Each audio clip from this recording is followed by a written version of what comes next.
EMI धम्मानु धम्मपटिपतिया बुद्धं पूजेमि EMI धम्मानु धम्मपटिपतिया धम्मं पूजेमि EMI धम्मानु धम्मपटिपतिया संघं पूजेमि अथाय EMI पटिपतिया जाति जरा मरण मा परिविच्छसामि इमिना पुण्यकम्मेन मामे बाल समागमो संत समागमो होतु याव निपाणपतिया देवो सत्तु कालेन सत्स संपत्ति हेतु च पितो भवतु लोकच्च राजा भवतु धम्मिको।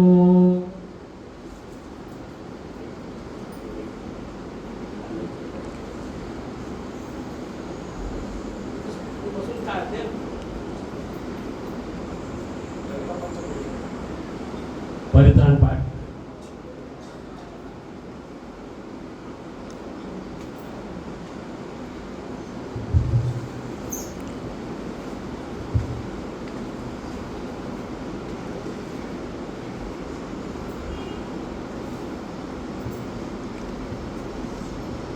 अधुरा विपतिपटिव्याय सब संपत्ति सिद्धिया सब रोगा विनाशाय भवे दिगायुदायकम सब दुःखा विनाशाय भव्य निवारण संतिके मन्ते अनुगहं कत्वा परित्रं वृद्धमङ्गलं समन्ता चक्रवालेषु अत्र गच्छन्तु देवता सद्धम्म मुनिराजस सुनन्तु सर्गमोकन्दं धम्म सवनकालो अय वदन्ता धम्म सवनकालो अयं वदन्ता धम्म सवनकालो अय वदन्ता ये संता संतचित्ता ती शरणं एतं लोकं तरेवा भूमा भूमा च देवा गुणगहनं व्यावता सबकालं एते आयुधं देवा कनकनमेय मेरु राजे वसंतो संतो संतो सहतु मुनिवरं सोतु मग्ग सुमग्ग सभ्येषु चक्रवालेषु यक्षा देवा च ब्रह्मणो या मेहि कत्तं पुण्यं सब संपत्ति साधकं सभ्येतम् अनुमोदित्वा समग्र शासनरता प्रमादरहिता होन्तु आरक्षासु विशेषतो शासन सच्चलोकच्च रुड्डी भवतु सर्वदा शासन पिच्चलोकच्च देवा रक्षन्तु सर्वदा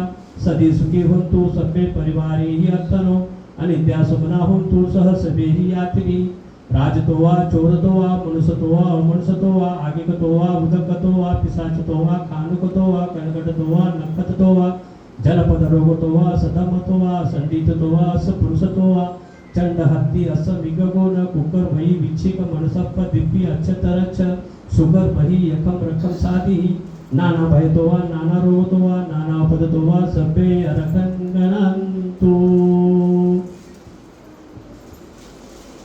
आणि आता पुण्यनमोदनाची आपण ही गाथा ही घेणार आहोत।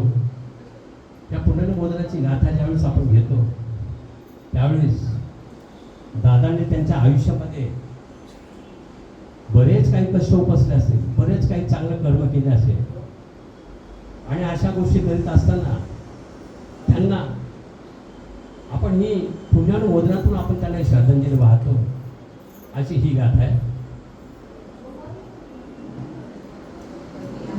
दुःख पत्ताचले दुःखा भय पत्ताचले भैया शोक पत्ताचले शोका होतु सत्ते विपालिनो एतावताच मे संपदं पुण्य संपदं सर्वदेवानुमोदन्तु सर्व संपत्ति सिद्धिरा दानं ददन्तु सदाय सीदं रक्षन्तु सर्वदा भावना वृत्ता होन्तु गच्छन्तु देवतांगता सभ्य बुद्धा बलपत्ता पंचकानचय बलं हरन्तं च तेजेन रकं वन्दामि सभ्येषु आकाशट्टा भूमट्टा देवा नागा मेहंदिका पूजन्तमनुमोदित्वा चिरं रक्षन्तु शासनम् आकाशट्टा भूमट्टा देवा नागा मेहंदिका पूजन्तमनुमोदित्वा चिरं रक्षन्तु देशनम् आकाशट्टा भूमट्टा देवा नागा मेहंदिका पूजन्तमनुमोदित्वा चिरं रक्षन्तु त्वं परन्ति। आणि आता सर्व सुख गाथा सर्वांचं कल्याण हो, सर्वांचं मंगल हो, सर्वांचा विकास हो अशी ही गाथा त्यावेळेस वैशाली असेल श्रावस्ती असेल अशा ठिकाणी भगवान बुद्धांनी आपलं प्रवचन देताना सर्व ग्रंथांना आणि सर्वांचं जे यश आहे ते यश त्यांना त्यांचा हा जो विकास झाला पाहिजे, त्यांचं चांगलं झालं पाहिजे या प्रवचनातून ती एक गाथा आहे सब सुख गाथा।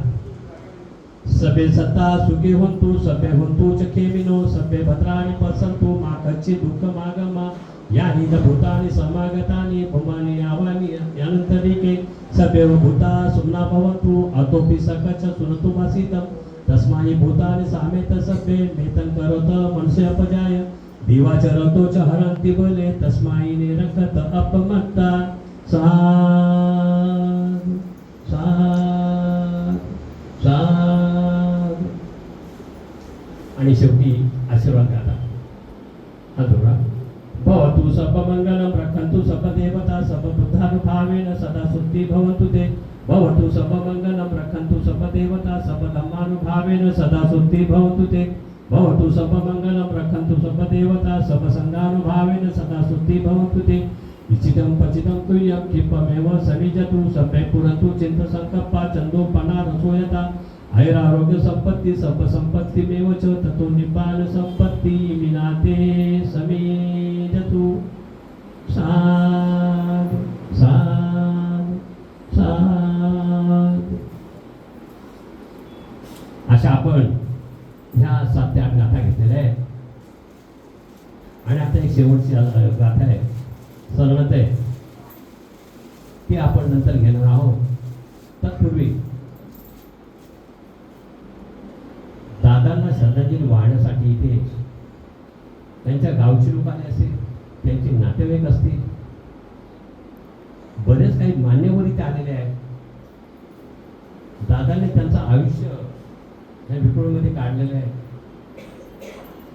मला तरी वाटतं ते एक आझाद शत्रू असे होते. त्यांना शत्रू असा कोणी नव्हता. त्यांचा चेहरा कधी असा हिरमुसळा कधी कोणी पाहिलं नसेल. नेहमी त्यांच्या चेहऱ्यावर एक हास्य होतं, एक स्मित होतं एकदम, आणि कुणालाही ते हसून बोलायचे. त्यांच्याकडे कला देखील एक उपजत होती आणि ती कला एक साहित्य होतं त्यांच्याकडे. त्यांच्याकडे कवीपणा पण होता आणि त्या कवितेतून ते लोकांना रिझवायचे, लोकांना त्यांचा आनंद द्यायचे. असे दादा आज आपल्यामध्ये नाही आहेत. दादा हे भव्य कुटुंबामध्ये देखील नाही आहेत. आज या भव्य कुटुंबावर फार मोठी पोकळी निर्माण झालेली आहे. आपण म्हणतो दुःखाचा डोंगर कोसळलेला आहे, पण खरोखर एक घरातला ज्यावेळेस मोठा माणूस जातो आणि त्यावेळेस